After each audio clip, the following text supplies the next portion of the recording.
Pablo dijo que las cosas que habían sido escritas en el Antiguo Testamento respecto a Israel habían sido escritas para nuestra enseñanza. Entonces, es importante lo que el Señor nos está enseñando por medio de este libro histórico, ¿no?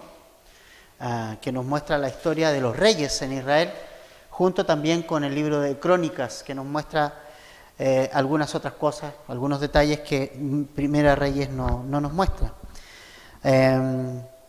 La semana pasada Pablo compartió acerca de la situación en la casa de David, podríamos llamar, la casa de David es el reino de Judá, ¿ya?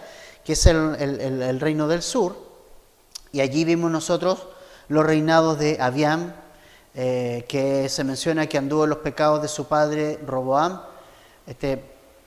También está el reinado de Asa, un rey que dentro de todo lo que vimos, ¿cierto?, fue de lo mejor que hasta ahora, por lo menos después de Salomón, hemos podido ver, estudiar. Vimos que él fue una persona que anduvo como David. Dice, ese era el parámetro, ¿se acuerdan? Respecto a cómo andar. El parámetro era David. Entonces, él anduvo como David, en integridad y todo, en la palabra. Pero pese a que algunos lugares altos todavía permanecían en el reino, él hizo cosas interesantes, como por ejemplo, quitó a su madre como reina madre. Está la tradición, ¿cierto?, de los reinos de que cuando una persona reina, su mamá es como la reina madre. Y el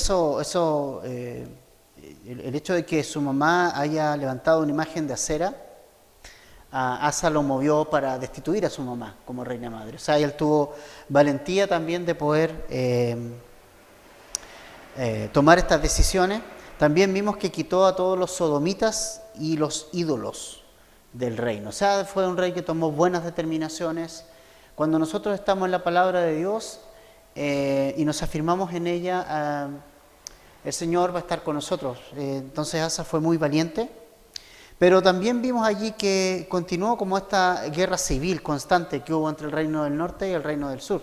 Y en el reino del norte, mientras reinaba Asa, estuvieron en constante guerra con Asa. Y es triste porque cuando un reino está dividido, ¿qué dice la Escritura? ¿Qué pasa cuando un reino se divide? Dice, no prevalece, ¿verdad? ¿Cierto? Jesús dijo, un reino dividido contra sí mismo no prevalece. Y en realidad esto es lo que está pasando en Israel. O sea, hay un reino dividido y obviamente se golpea profundamente la vida de Israel.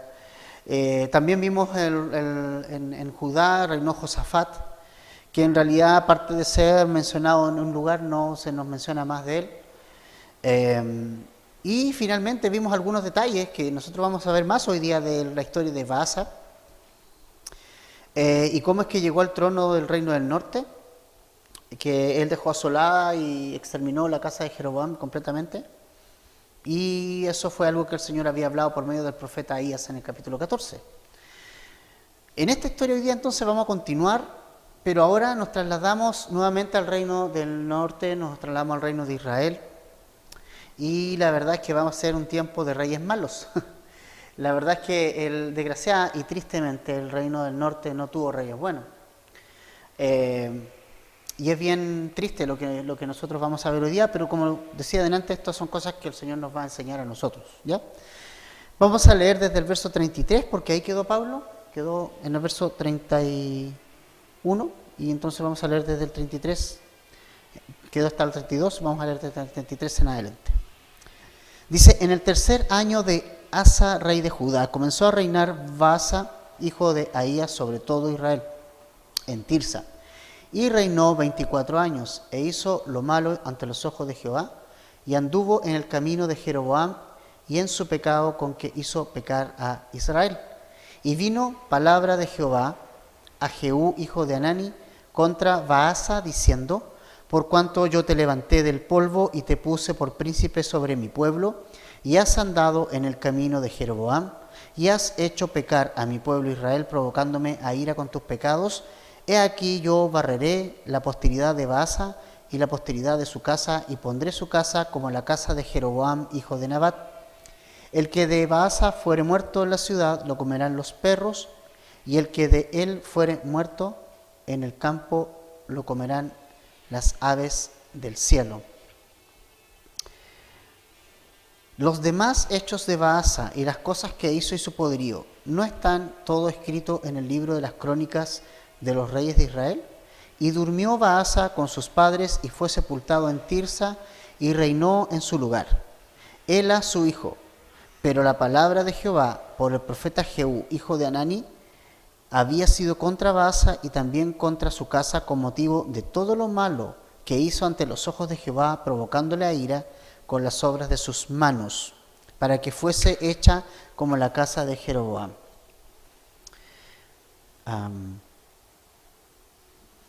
Y porque la había destruido, dice al final. Bueno, en estos versículos lo primero que nosotros vemos es que estamos viendo el tiempo en el cual ocurren estos hechos. El tiempo en el cual ocurren estos hechos es el tercer año del reinado de Asa en el reino del sur. Así, Asa llevaba 3 años reinando en Judá, y entonces cuando llevaba ese tercer año, estas cosas ocurren en el reino del norte. Asa comenzó a reinar en el 911 a.C., así es que en el año 909 ocurre todos estos hechos. ¿Y quién gobierna acá entonces? ¿Quién está reinando acá? En Judá, bueno, dice que en el tercer año de Asa, rey de Judá, en el reino del norte empieza a reinar Baasa.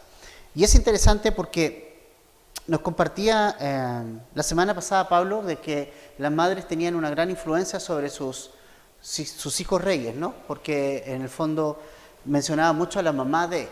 Y en este caso hoy lo que vamos a ver a los padres. Se menciona mucho el padre, ¿no? Y es como súper importante lo que nosotros estamos viendo aquí, porque estamos viendo también cómo de alguna manera los papás y las mamás, o sea, los padres, influyen en sus hijos, sea de buena manera o de mala manera, ¿no? Entonces estamos viendo acá a Baasa reinar, y se describe como alguien que hizo lo malo ante los ojos del Señor, dice, y que además anduvo en el camino de Jeroboam. Así como nosotros dijimos la semana pasada, hemos dicho estos últimos miércoles, que el punto de comparación que Dios utiliza para los reyes buenos, o para los reyes en general, es David como ejemplo positivo, como el bueno, como el ejemplo que hay que seguir, no siendo perfecto. O sea, el parámetro con el cual Dios comparó a los reyes fue humano. No está comparándolo con algo superior, sino que con algo humano, ¿no? Entonces, es súper interesante que así como David se comparaba el tema cuando había que comparar positivamente, era David. Pero también ahora el punto de comparación negativo es Jeroboam. Así como David se transformó, ¿cierto?, en el estándar, en la medida para los reyes en cuanto a si es que hacían lo bueno, ahora se transforma Jeroboam como el estándar haciendo lo malo. Ese fue el estándar que dejó, ¿no? Y es interesante que nosotros vemos eso, porque dejó ese camino Jeroboam. Y fíjate tú que acá dice que anduvo, dice el verso 34 del capítulo 15, en el camino de Jeroboam. La pregunta que yo me hago es, ¿cuál era el camino de Jeroboam? ¿Cuál es el camino que Jeroboam anduvo? ¿No? Porque está diciendo que este rey Baasa anduvo en el camino de Jeroboam. ¿Cuál fue su camino? ¿No? El camino de Jeroboam, ya lo vimos nosotros, fue su religiosidad y la idolatría. Ese fue el camino que Jeroboam quiso tomar, el de la idolatría y el de la religiosidad. Y entonces nos está diciendo acá que este rey Baasa, que comenzó a reinar desde el tercer año, mientras gobernaba ya el tercer año Asa por el reino de Judá, en el reino de Israel empieza a reinar este hombre Baasa y se describe como un hombre que siguió el mismo legado, el mismo camino que Jeroboam, el camino de la religiosidad y la idolatría. Recordemos algo importante, Jeroboam fue un hombre con miedo. Dios lo había, recordemos bien eso, Dios le había dicho a Jeroboam, yo te he puesto por rey, ¿sí o no? ¿Se acuerdan? Le dijo así, Jeroboam, yo te puse por rey, pero si tú hicieras las cosas que yo te estoy diciendo, si tú hicieras mi palabra y cumplieras mi palabra, te va a ir bien. No va a faltar varón en tu trono. ¿Qué hizo Jeroboam? No hizo nada de lo que Dios le dijo, no oyó el consejo de Dios. Siguió por su propia senda y dejó que los temores, que los miedos lo atraparan. ¿Por qué? Porque él dijo, va a ir gente a Jerusalén, va a ir gente a adorar allá y la gente va a querer armar una revuelta en contra mía. Porque recordemos que ya estaba ya estaban divididos los reinos. Entonces, inevitablemente, la gente que quisiera ir a las fiestas de Israel y buscar a Dios debía ir a Jerusalén, ¿no? Iba a ir al reino del sur la gente. Entonces él dijo, no, dejó que el miedo se apoderara de él. Entonces dijo, voy a hacer un lugar de adoración acá.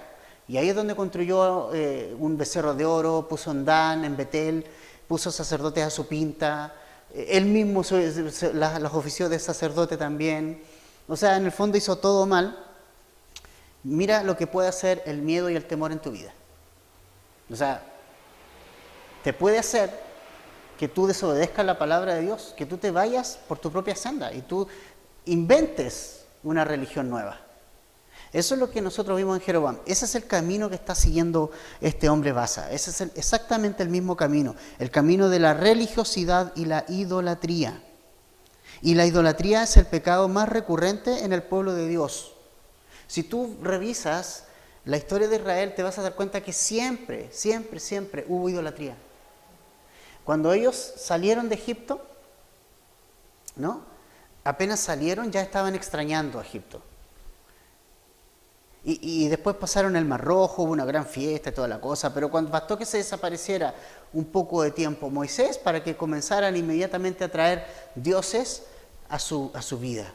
¿Por qué? Porque también tuvieron temor, miedo y dijeron, no sabemos lo que le haya pasado a Moisés, ¿se acuerdan? No sabemos lo que le haya pasado a este hombre, a este siervo de Dios. ¿Por qué mejor no hacemos un Dios nosotros? ¿Te fijas? Cómo el miedo y el temor nos llevan a cometer errores graves a nuestra vida. La idolatría es un pecado súper recurrente, pero algo importante, la idolatría sigue presente entre nosotros. La idolatría no es algo que nosotros solo le atribuyamos a Israel. El hombre es idólatra. Somos idólatras. ¿Por qué? Porque fuimos creados con la necesidad de adorar algo, de adorar a alguien. Nosotros tenemos esa necesidad. Por eso nosotros vemos las tribus de repente allá en África y todo, que empiezan a tocar sus tambores y empiezan a adorar algo que está completamente errado. Y toda persona en este mundo, por más atea que se cree, es adorador de algo. Tiene un Dios, porque fuimos creados nosotros con esa necesidad de adorar al verdadero Dios. Fuimos creados con esa finalidad, glorificar a Dios. Y cuando entonces no tenemos a Dios, buscamos glorificar y honrar y adorar cualquier cosa. Entonces la idolatría es un pecado recurrente. ¿Por qué? Porque hay un solo Dios y cuando no me enfoco en ese Dios ya soy un idólatra. ¿Entiendes? Y es interesante que nosotros también tengamos en cuenta que los ídolos no son solamente aquellas construcciones de madera o de yeso que nosotros vemos en nuestros días. Construcciones de madera o yeso que son levantadas por los hombres. Los ídolos son todas las cosas que el hombre levanta como lo más relevante para su vida. Eso es un ídolo. Aunque no levante ídolos de madera, aunque no levante estatuas, aunque no levante monitos de yeso o estatuas de yeso, aunque no levante ese tipo de cosas, cuando el hombre levanta otra cosa que no sea Dios como lo más importante de su vida, se transforma en un ídolo. Y los ídolos más difíciles de sacar son los que están en lo más profundo del corazón. Lo más profundo de mi corazón. Israel siempre sacando sus dioses de Egipto, siempre. Los dioses cananeos, siempre sacándolos. De alguna u otra manera los sacaba a reducir, los sacaba y los sacaba. ¿Por qué? Porque nunca creyeron en Dios. Porque no hubo una... Y ahí está la diferencia con el rey David. David creyó en todas las promesas de Dios. Él pecó porque era hombre, pero fue justificado. Porque a Dios no le interesa que seamos perfectos, pero sí le interesa que nosotros creamos en Él, que creamos sus promesas, que creamos su palabra. Abraham no fue perfecto. Ya sabemos todo lo que ocurrió con Abraham, todos sus errores. ¿Pero qué lo hizo diferente? ¿Por qué fue justificado? Porque creyó la promesa de Dios. ¿Se fijan? La incredulidad trae idolatría. Esa es la operación. Incredulidad es igual idolatría. ¿Por qué? Porque cuando no creo en Dios, sigo mis propios razonamientos. Comienzo a seguir mis propios razonamientos, mis propios pensamientos. Así que los ídolos, hermanos, tal vez dicen, no, yo no tengo ningún ídolo de madera en la casa, no tengo ninguna estatua de yeso en la casa, no tengo nada. Le oro a Dios y todo, tengo una Biblia. Así que el ídolo no se trata de algo que esté afuera, se trata de algo que está dentro, en el corazón. Ese es el tema. El ídolo más fuerte que existe hoy, ¿saben cuál es? El hombre mismo. El hombre mismo. Porque el hombre se ha transformado en este tiempo, siempre ha sido así, pero hoy en nuestros días lo vemos con mayor fuerza. Es el centro. Toda la atención para el hombre, lo que yo necesito, lo que el hombre necesita. Yo necesito esto aunque no sé que no lo necesito. El hombre en el centro. El ídolo más fuerte que existe. Todo pensado en satisfacer mi yo, en autosatisfacerme. El hombre, nosotros mismos puestos en el centro. Es como si el mundo entero o el universo entero girara en torno al hombre. Y no en torno a Dios y a Jesús, que es el centro. ¿No? Entonces, un ídolo es todo lo que nosotros levantamos por sobre Dios en nuestra vida. Y esos ídolos pueden ser muy variados. Mi ego, mis sueños. Cuando yo sigo mis sueños, no estoy siguiendo a Dios, estoy siguiendo mis sueños. ¿Has escuchado eso en muchas predicaciones? Muchas. Sigue tus sueños. Persigue tus sueños. Dios no nos dice, no nos enseña la palabra eso. Dios dice, sígueme a mí. Jesús dice, sígueme a mí. No persigas tus sueños, sigue los míos. Mi trabajo, mi deporte, mi religión, mi música, son cosas que se transforman en nuestros dioses. Ahora, lo más triste de todo esto, con Baasa, ¿quién puso a Baasa de rey? Versículo 2 del capítulo 16. Por cuanto yo te levanté, ¿de dónde? ¿De dónde dice? Yo te levanté del polvo. ¿Dónde estaba Baasa? ¿Quién era Baasa? Nadie. Baasa no era nadie. Era un desconocido. Dice, te levanté del polvo. O sea, eras nada. No merecías ser rey. Pero dice, pero yo te levanté y yo te puse por rey, te puse por príncipe sobre mi pueblo Israel.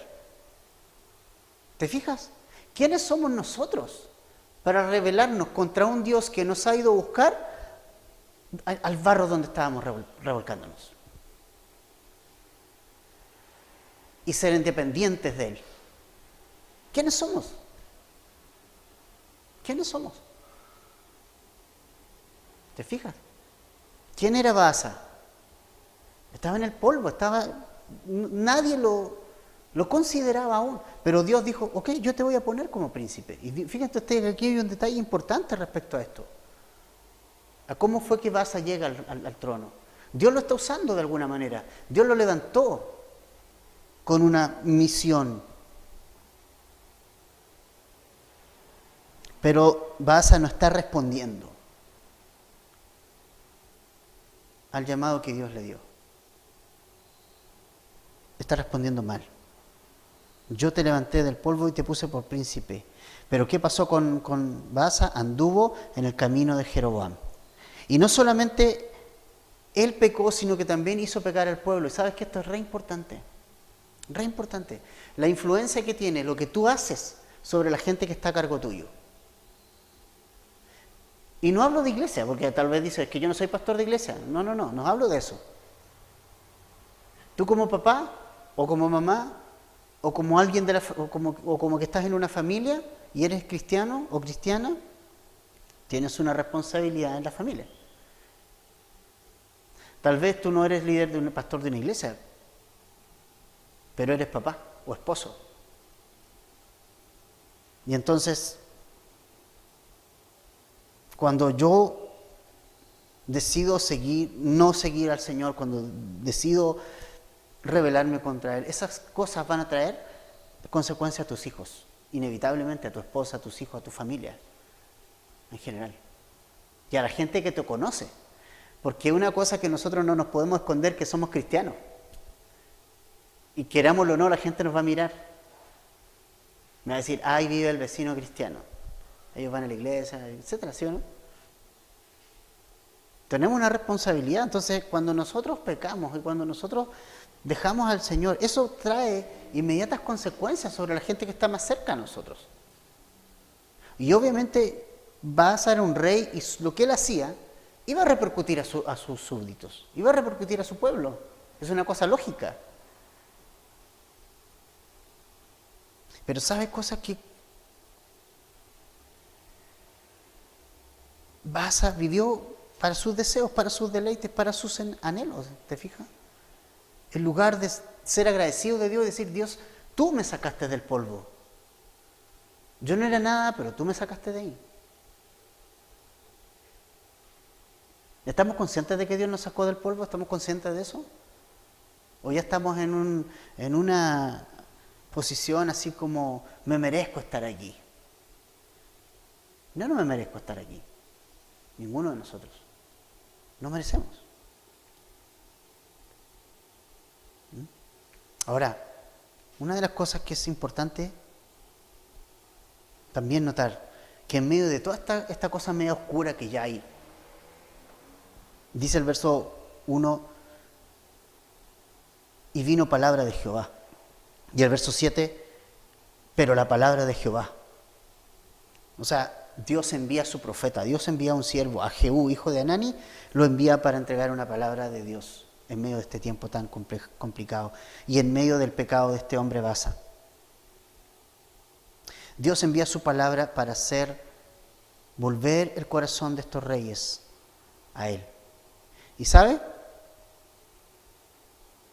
Algo que me emociona es ver que Dios dice, cuando habla a Jehú, este profeta, le dice en el verso 2, en la segunda parte,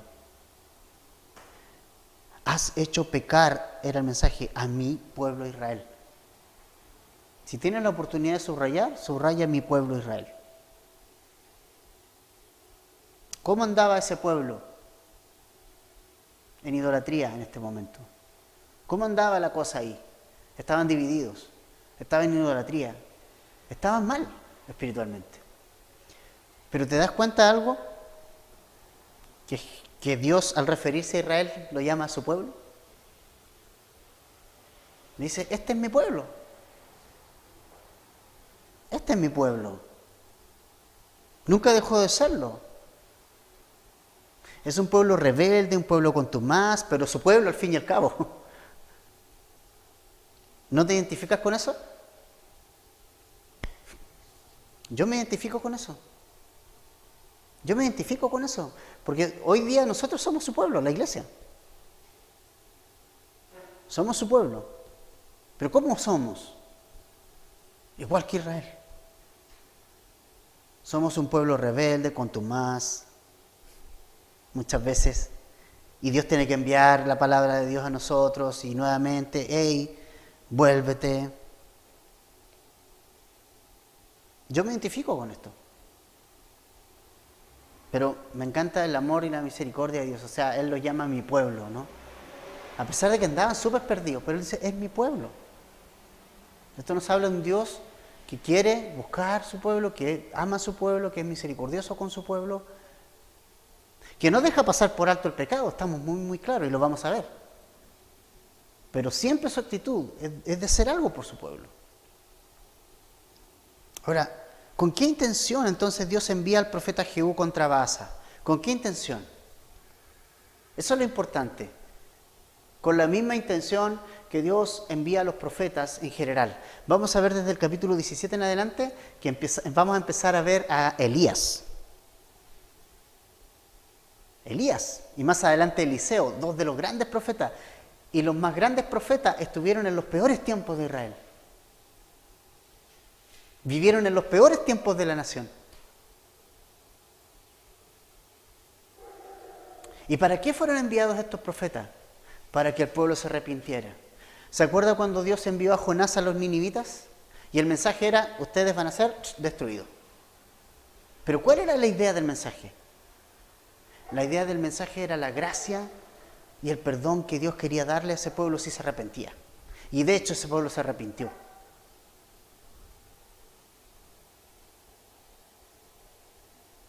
Y Dios mostró su gracia, primero con Jonás, al darle una segunda oportunidad,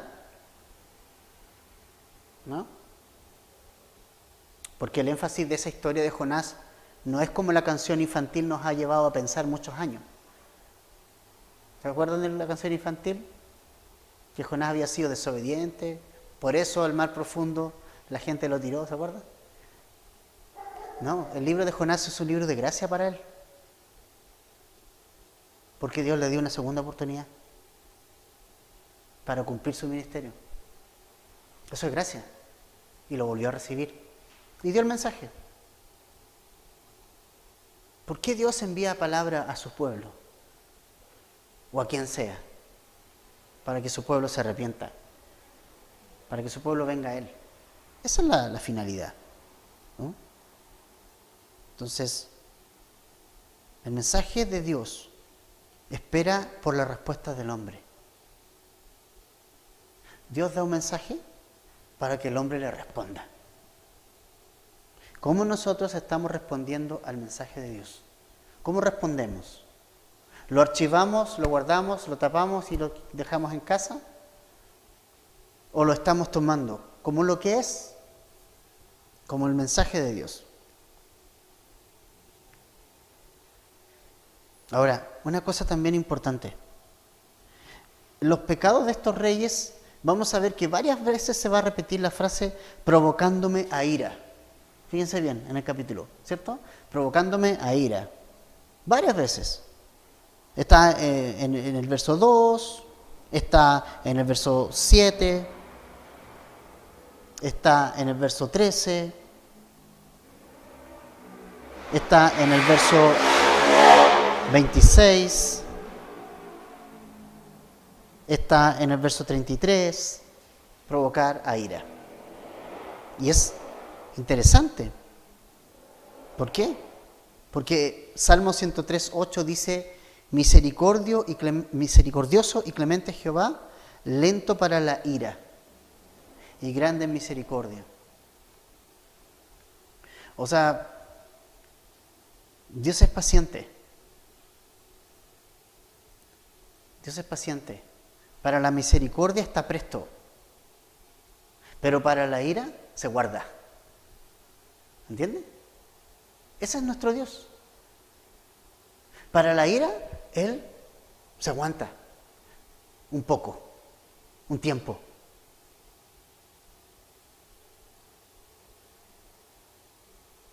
Es por la misericordia de Dios, dice la Escritura, cuando se hablaba de Israel, que no hemos sido consumidos, dice.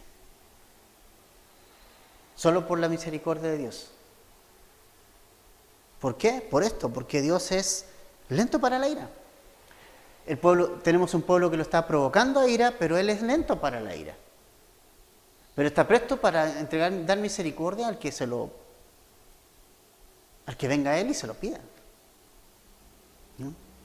Pero ¿qué pasó con Baasa? Finalmente no escuchó el mensaje, siguió viviendo sus pecados y la ira de Dios se dejó caer sobre él. O sea, Dios tiene una paciencia tremenda, pero cuando es provocado constantemente a ira, esa ira va a ser derramada. Eso es súper importante. Entonces, El mensaje era que Baasa iba a morir, que también de su casa iba a ser borrado toda su posteridad, y que era bastante feo lo que dice el verso 4, porque dice: el que de Baasa fuere muerto en la ciudad lo comerán los perros, y el que de él fuere muerto en el campo lo comerán las aves del cielo. Y luego dice los versos 5 hacia el final, hacia el verso 7, que hay más cosas de Baasa en las crónicas de los reyes de Israel, y que finalmente murió, fue sepultado, y que él, a su hijo, reinó en su lugar, ¿sí? Entonces, finalmente la palabra de Dios se está cumpliendo. Vamos al segundo rey que hay en este capítulo. Viene el reinado de Ela. Dice versículo 8: en el año 26 de Asa, rey de Judá, comenzó a reinar Ela, hijo de Baasa, sobre Israel en Tirsa, y reinó 2 años, y conspiró contra él su siervo Simri, comandante de la mitad de los carros, y estando él en Tirsa, viviendo y embriagado en casa de Arsa, su mayordomo en Tirsa, vino Simri y lo hirió y lo mató en el año 27 de Asa, rey de Judá, y reinó en lugar suyo. Y luego que llegó a reinar y estuvo sentado en su trono, mató a toda la casa de Baasa sin dejar en ella varón, ni parientes, ni amigos. Y así exterminó Simri a toda la casa de Baasa, conforme a la palabra que Jehová había proferido contra Baasa por medio del profeta Jehú, por todos los pecados de Baasa y los pecados de Ela su hijo, con los cuales ellos pecaron e hicieron pecar a Israel, provocando enojo con sus vanidades a Dios, Jehová Dios de Israel. Los demás hechos de Ela y todo lo que hizo, ¿no está escrito en el libro de las crónicas de los reyes de Israel? Bueno, acá se nos menciona a Ela, el rey Ela, y entonces dice que comenzó a reinar después de Baasa, obviamente su padre, y reinó 2 años. Ahora es interesante lo que pasa acá, porque las características que nosotros vemos en este rey podríamos definir, es un rey parrandero. Le gustaba las parrandas. Es como que no puede ser, es como que la historia que tú ves aquí es como la historia de un alcohólico, así que está bebiendo constantemente, pero el contexto del idioma original es mucho más fuerte.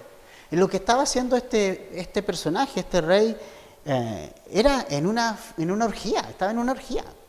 La palabra es más fuerte en el idioma original.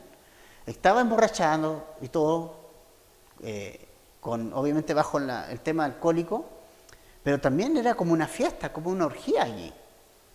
Entonces, imagínate un rey que no puede tener control sobre sí mismo, que se descontrola, no puede gobernar. ¿Cómo va a reinar? No es de reyes, dice Proverbios, no es de reyes, oh Lemuel, beber vino y sidra. No es de reyes. Déjaselo a los demás, dice. Déjaselo a los del doble ánimo, a esos. Pero un rey, estamos hablando de una persona que tiene que tener la mente lúcida para pensar y un corazón hacia el pueblo, dice no. Creo que es súper importante, con todas las libertades que tenemos en esta iglesia, que creemos en la libertad que el Señor nos ha dado, importante que estas cosas las tomemos. O sea, yo creo personalmente que el alcohol para los líderes no es. En lo personal. Y creo que este es un ejemplo más de lo que pasa cuando nosotros somos dados a este tipo de cosas. Cuando ya el alcohol comienza a dominar la vida de una persona. Cada uno se conoce, cada uno sabe qué cosas lo dominan. Pero hay personas que son dominadas por el alcohol. No lo pueden dejar. Y el caso de Ela era uno de ellos.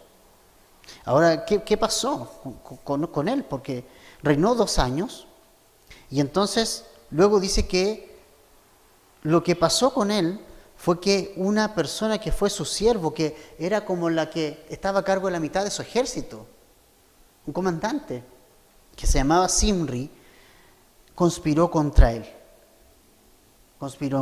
Y mientras él estaba disfrutando de esta orgía, de esta fiesta y emborrachado, vino y lo mató.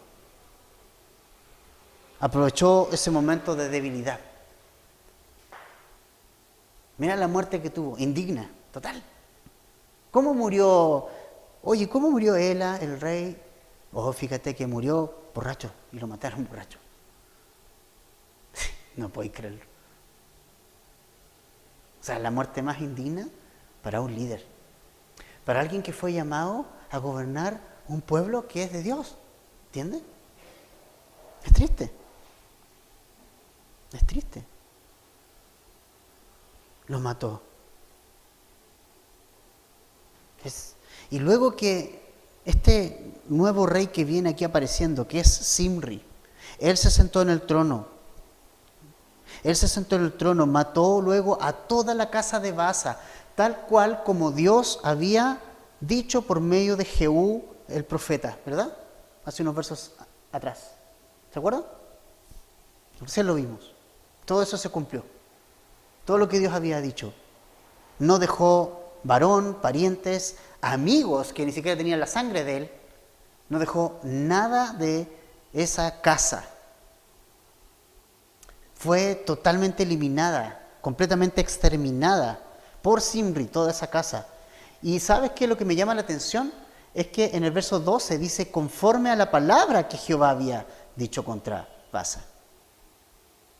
Mira quién está detrás. O sea, podríamos decir de alguna manera que Baasa fue una persona que Zimri, fue una persona que usó Dios para un propósito. ¿Cierto?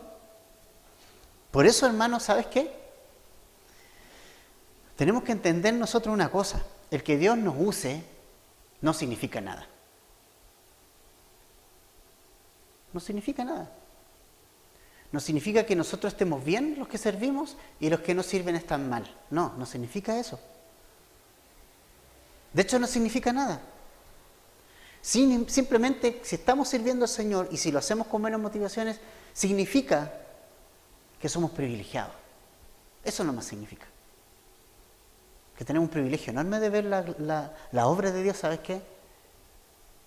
Cosas dice la Escritura que anhelan ver los ángeles. El domingo me gozaba ver la obra de Dios. El Señor está haciendo algo. Es su obra. No es la mía. Tenemos un privilegio de ver y ser observadores y participantes de la obra de Dios. Pero no nos creamos el cuento. O sea, no vengamos aquí nosotros, bueno, Dios me usa, ¿no? Como muchos dicen, si Dios me usa mucho. No te preocupes si Dios también usó a Zimri, que era un pelafustán. Dios usó un burro para hablar. ¿Se acuerdan?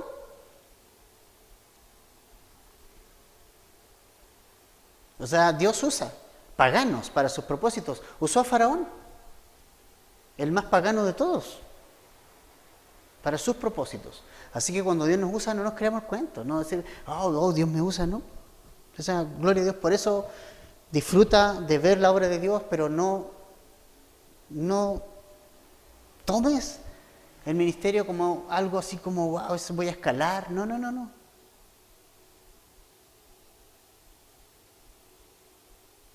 ¿No?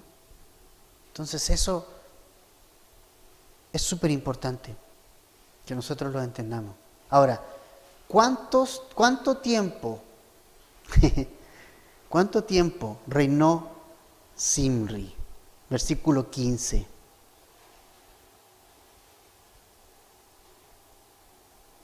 Dice, en el año 27 de Asa, rey de Judá, comenzó a reinar Zimri. Y reinó, ¿cuánto? Una semana.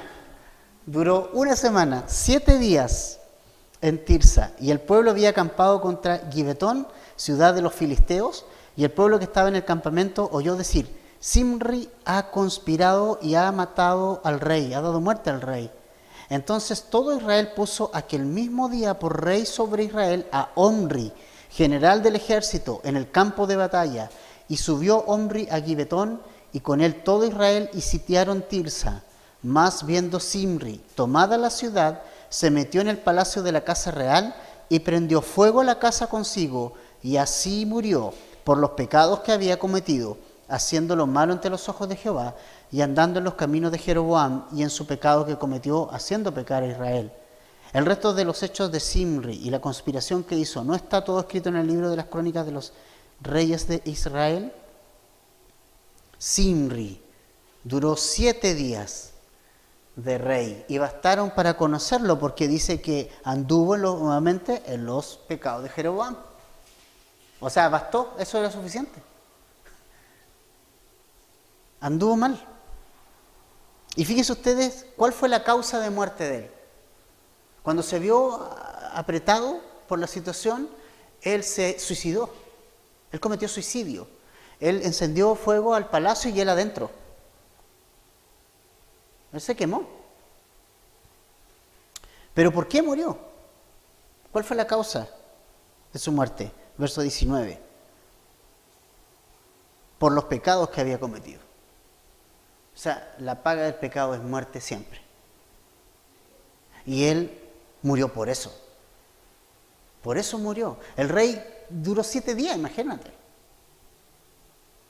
Y pese a que, por eso te digo, Dios lo usó para exterminar la descendencia, los parientes, la casa y los amigos de Baasa, pero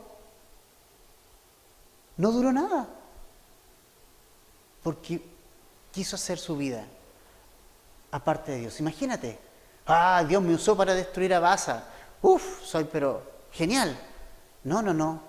Enfócate en lo que te está pidiendo el Señor. El Señor quiere que nosotros oigamos su voz, oigamos su palabra.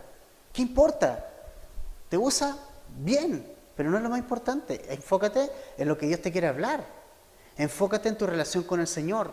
Ese es el tiempo más importante para ti, para mí, de cada día. Los que están en el discipulado están aprendiendo ese tiempo, a tener ese tiempo, y nos obliga a tener ese tiempo.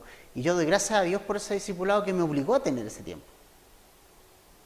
Que hoy día puedo disfrutar de ese tiempo, y podemos disfrutar de ese tiempo.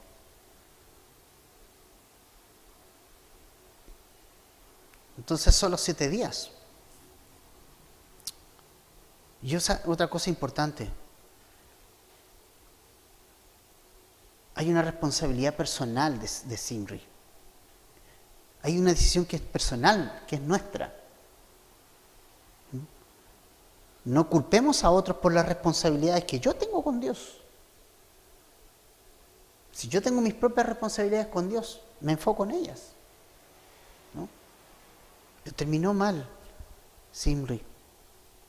Se suicidó, quemado por los pecados y por andar en el camino de Jeroboam, en la idolatría, en la religiosidad. Y no solamente él, sino que también, dice el verso 19 al final, haciendo pecar a Israel. O sea, también llevó al pueblo a lo mismo, ¿no? Influenció negativamente en el pueblo. Verso 21 al 29 vemos la división en el reinado. Imagínate, el rey ya está dividido Israel. En el reino de Israel y el reino de Judá. Ahora el reino de Israel se va a subdividir. Dice, verso 21, entonces el pueblo de Israel fue dividido en 2 partes. La mitad del pueblo seguía a Tibni, hijo de Ginat, para hacerlo rey, y la otra mitad seguía a Omri.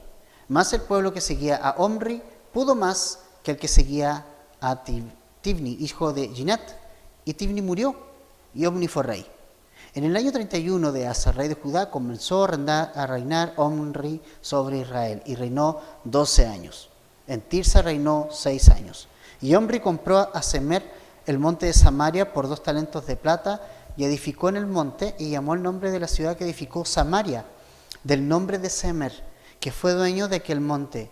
Y Omri hizo lo malo ante los ojos de Jehová, e hizo peor que todos los que habían reinado antes de él, pues anduvo en todos los caminos de Jeroboam, hijo de Nabat, y en el pecado en el cual hizo pecar a Israel, provocando a ira a Jehová, Dios de Israel, con sus ídolos. Los demás hechos de Omri y todo lo que hizo y las valentías que ejecutó, no está escrito en el libro de las crónicas de los reyes de Israel. Y Omri durmió con sus padres y fue sepultado en Samaria, y reinó en su lugar suyo Acab su hijo. Ok, acá nosotros vemos ahora a que Omri empieza a reinar, pero resulta de que acá hay una división en el pueblo, en el reino del norte, en el reino de Israel. Entonces dice que el 50% estaba con Tibni y el 50% con Omri. Esto sucedió durante 5 años. Durante 5 años pasó esto. Estaba el 50 y el 50. 5 años estuvo dividido. Y luego dice que murió Tibni, que no se nos menciona cómo murió. No lo sabemos, no nos menciona acá cómo murió. Pero finalmente, gracias a la muerte de Tibni, Omri continuó siendo el rey para todo el reino. Y ahí volvió a unirse el reino del norte. Ahora, ¿cómo fue este rey? Peor que los anteriores. Peor que los anteriores, porque dice que hizo, el verso 25, lo malo ante los ojos de Jehová, e hizo peor que todos los que habían reinado antes. Nuevamente, ¿cuál fue lo peor? Que anduvo en los caminos de Jeroboam, exactamente igual que los otros. Dice, y en el pecado con el cual hizo pecar a Israel, provocando a ira a Dios. Ahora, me llama mucho la atención la repetición de la frase, ante los ojos de Jehová. Ante los ojos de Jehová. ¿Por qué? Porque todo lo que nosotros hacemos está delante de sus ojos. No hay nada que nosotros podamos esconder a la vista y a los ojos de Dios. Todos estamos expuestos a Él. Y a veces se nos olvida eso. A veces se nos olvida que lo que tú piensas, lo que sientes y lo que haces, Dios lo está viendo. Ahora, nuestras obras están expuestas ante Dios. Pero más que nuestras obras, nuestro propio corazón. ¿No? Somos salvos por gracia, completamente y totalmente, sí. Somos salvos por la gracia de Dios dada por medio de Cristo a cada uno de nosotros, por medio de Jesús. Pero eso no significa que no responderemos por lo que hacemos. La obra de cada uno de nosotros va a ser expuesta, aún siendo cristianos. Pablo dice en 2 Corintios 5:10 que es necesario que todos comparezcamos ante el tribunal de Cristo y que cada uno va a recibir según lo que haya hecho mientras estabas en el cuerpo, sea bueno o sea malo. ¿Te fijas? Los ojos de Dios siguen estando sobre su creación, sobre nosotros. Y a nosotros se nos olvida.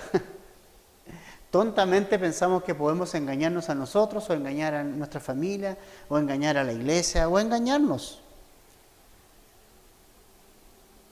Pero finalmente todo lo que nosotros somos está ante los ojos de Dios, ante los ojos del Señor. Y finalmente este hombre fue peor que todos los demás. O sea, yo pensaba, ¿se puede ser peor? Es como que la medida hacia abajo va superándose, ¿no? Cada vez va siendo peor. ¿Se puede ser peor? La respuesta es sí. Se puede ser peor. Porque ya Omri superó. Ahora podemos pensar, y aquí se acaba, aquí está el piso. No, versículo 29. Comenzó a reinar Acab, hijo de Omri, sobre Israel el año 38 de Asa, rey de Judá. Y reinó Acab, hijo de Omri, sobre Israel en Samaria 22 años. Y Acab, hijo de Omri, hizo lo malo ante los ojos de Jehová, más que todos los que reinaron antes de él, porque le fue ligera cosa andar en los pecados de Jeroboam. O sea, imagínate, o sea, la comparación ya no puede ser peor. O sea, ya el camino de Jeroboam era malo, y él dice que fue peor, superó el estándar hacia abajo, lo superó. Dice, y tomó por mujer a Jezabel, que es un nombre pagano, dice, hija de Etbaal, rey de los sidonios, y fue y sirvió a Baal y lo adoró. E hizo altar a Baal en el templo de Baal que él edificó en Samaria. Hizo también Acab una imagen de acera, haciendo así Acab más que todos los reyes que reinaron antes que él, para provocar a ira. La ira de Jehová, Dios de Israel. En su tiempo, y él de Betel reedificó a Jericó, a precio de la vida de Abiram, su primogénito, echó el cimiento, y a precio de la vida de Segub, su hijo menor, puso sus puertas, conforme a la palabra que Jehová había hablado por Josué, hijo de nun. Pasamos de un reino pésimo a uno peor, ¿no? 22 años y superó la maldad, en maldad a su padre. Superó a su padre en maldad. Padres, ¿qué le estamos dejando a nuestros hijos? ¿Qué le estamos dejando?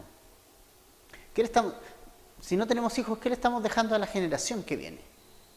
A los niños. ¿Qué le estamos dejando?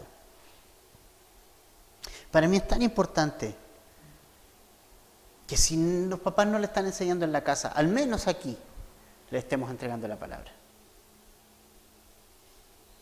Pura, como es. ¿Qué le estamos dejando a los hijos?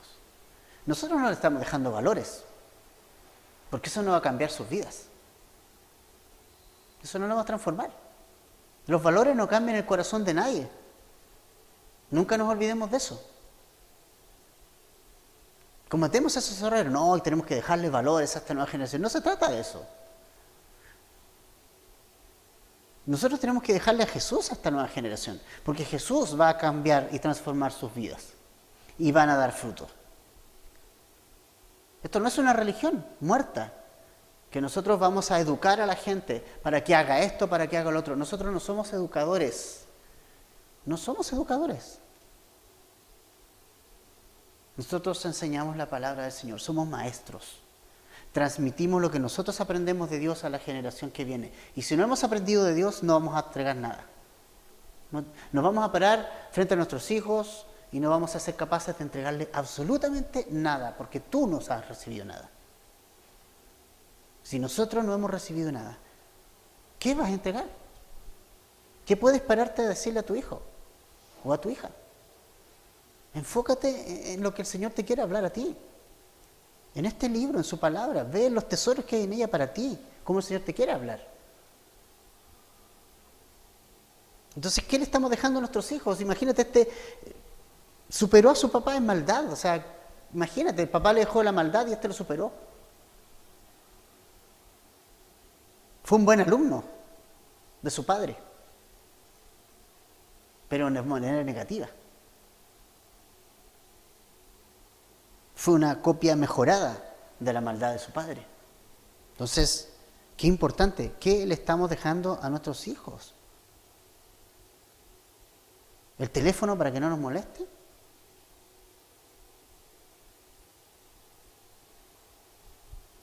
Llevémoslo a Jesús. Que mi carácter refleje a ese Jesús. Porque eso es lo que Él va a copiar. No va a copiar lo que yo le estoy diciendo, va a copiar mi carácter. Por eso que importante es que Jesús controle mi carácter.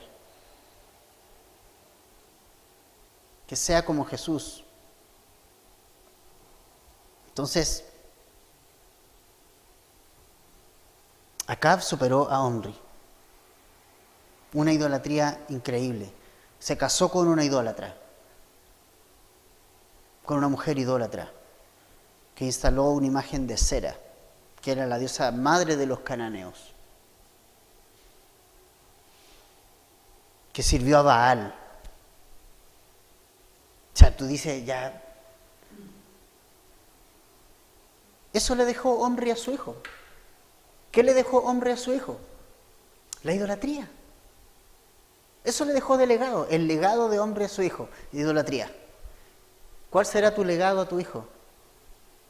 ¿O a la generación que viene? ¿Cuál va a ser? ¿Cuál va a ser ese legado? ¿No? Finalmente, hermanos, con esto terminamos. Dios llama a Israel su pueblo pese a los tiempos malos. Pero a todos estos hombres que provocaron a ira a Dios y no oyeron la palabra de Dios, también sufrieron las consecuencias de no escuchar a Dios. Prestemos atención también a las frases provocaron a ira e hicieron lo malo ante los ojos de Dios, porque Dios también nos quiere hablar respecto a eso. No pensemos que podemos salirnos con la nuestra, porque pensamos que podemos salirnos con la nuestra. No me ha pasado nada, estoy calladito, estoy en pecado interno, pero no me ha pasado nada. Esa es una olla que va a explotar en cualquier momento, si tú no te arrepientes. Y no, Dios no te lo dice para sacártelo, te lo dice para que te arrepientas, ¿me entiendes? Es eso nomás. Él te quiere, Él te ama. Israel era su pueblo, pero Él quería que se arrepintieran. Pero si tú no te arrepientes, si tienes esas cosas ahí guardadas, eso es una bomba de tiempo. Eso es una olla a presión que en cualquier momento ¡pah!, va a explotar y va a suceder lo que te sucedió con estos reyes.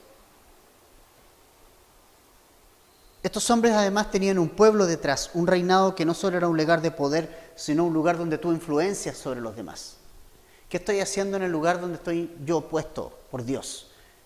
Influencio a los demás a hacer la voluntad de Dios, a permanecer en Él, a seguir a Jesús, o influencio de una manera negativa. Y finalmente la paga del pecado es muerte. O sea, eso es inevitable. Y si yo estoy viviendo una vida completamente alejada de Dios, eso va a traer consecuencias a mi vida. Pero Dios ama a este pueblo, ¿entiendes? O sea, Dios le dice, mi pueblo todavía. O sea, para Él no ha dejado de ser su pueblo y eso es maravilloso pensarlo. No ha dejado de ser su pueblo. Pero nosotros a veces, con nuestra vida, queremos que nuestro Dios deje de ser nuestro Dios. ¿Cómo está nuestro corazón? Examinémoslo a la luz de lo que el Señor nos está hablando acá. ¿Qué estoy entregando a la generación que viene? ¿Cómo estoy yo? No soy rey, no somos reyes, pero ¿cómo estamos ejerciendo el liderazgo que tenemos en los distintos lugares donde estamos, en nuestra casa, como cristianos, frente a nuestros vecinos, nuestros familiares? ¿Cómo estamos ejerciendo nuestro liderazgo como papás, mamás? El Señor nos quiere hablar, pero tenemos que ir al Señor, tenemos que oír cuando el Señor nos traiga una palabra. Él no la trae para ponernos el pie encima, Él la trae para que nos arrepintamos. Y digamos, Señor, sí, tienes razón, y me arrepiento. Y vas a experimentar algo muy diferente. Hay que esconderlo. Aprendamos de lo que nosotros hemos visto hoy día. Vamos a orar, ¿ya?